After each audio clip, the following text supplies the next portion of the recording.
ഒരു ഗ്ലാസ് ചൂടുള്ള തന്നെ ചേട്ടാ. പിന്നെ അതിൽ ഇത്തിരി തേയിലയും സ്വപ്പ് പഞ്ചസാരയും കൂടെ ചേർത്തോ. പാല് വേണമെന്നില്ല. അത് ശരി.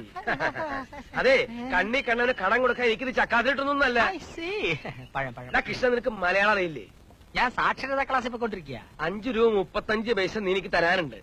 അത് തരാതെ നിനക്ക് കടം തരേണ്ട പ്രശ്നമില്ല. ഇല്ലല്ലോ. ഇല്ല പറഞ്ഞേ.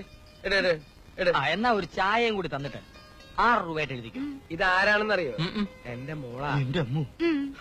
ഞാൻ പകലില്ലാതെ ഗ്ലാസ് കഴിയും, മേശ തുടച്ചും ഞാൻ കഷ്ടപ്പെട്ടുണ്ടാക്കണ കാശേ ആർക്ക് വേണ്ടെന്നറിയോ? എന്റെ മോൾക്ക് വേണ്ടിട്ടാ. മോളെ, ആ പുള്ളി പശുവിനെ മാറ്റി കെട്ടിക്കേ. ഓക്കെ. പശു പറ്റതാണോ? നീ പോടാ. പ്രായമായ പെൺപിള്ളേരെ കൊണ്ട് പശുവിന്റെ നല്ല ഒരു ജീവിയുടെയും കെട്ടഴിച്ച് പിടിക്കരുതെന്നാണ് ശാസ്ത്രം പറയുന്നത്. ഏത് ശാസ്ത്രം? ഭൂമിശാസ്ത്രം. അതിന്റെ പേരൊക്കെ ഇപ്പൊ ഓർമ്മിച്ചുകൊണ്ടിരിക്കാൻ പറ്റൂ.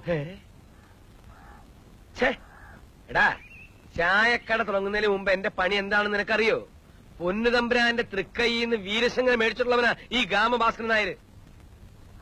ഗാമഭാസ്കരൻ നായരുടെ മകള് പുള്ളിപ്പശുവിനെ മാത്രല്ല, വേണ്ടി വന്ന മതമിളകിയ ആനയെ വരെ മാറ്റിക്കിട്ടും.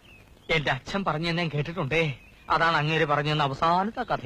നീ എന്താ കേട്ടിട്ടുള്ളത്? തട്ടമ്പിമാരായ 6 ആങ്ങളമാരെ അടിച്ച് നിലംപരിശാക്കി ഇട്ടിട്ടാണ് ഭാസ്കര ചേട്ടൻ ഭവാനി ചേച്ചിയെ വീട്ടിൽ നിന്ന് വിളിച്ചിറക്കിക്കൊണ്ട് വന്നതെന്ന്. അതായത് ഇപ്പൊ പുള്ളിപ്പശുവിന്റെ കെട്ടേച്ച് വിടാൻ പോയ അമ്മിണിക്കുട്ടിയുടെ അമ്മയെ ദിഗിജിയും.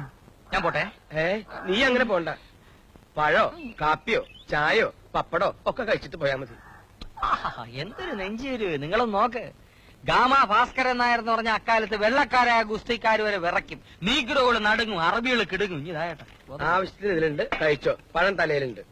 തലയിലോ? മേലെ. പൊങ്കമ്മാസ് കട തുടങ്ങിയ എന്റെ സിഗ്നലാ. ഇപ്പൊ ഇങ്ങനെയും പൊങ്ങച്ച പറയുന്ന ഒരുത്തൻ.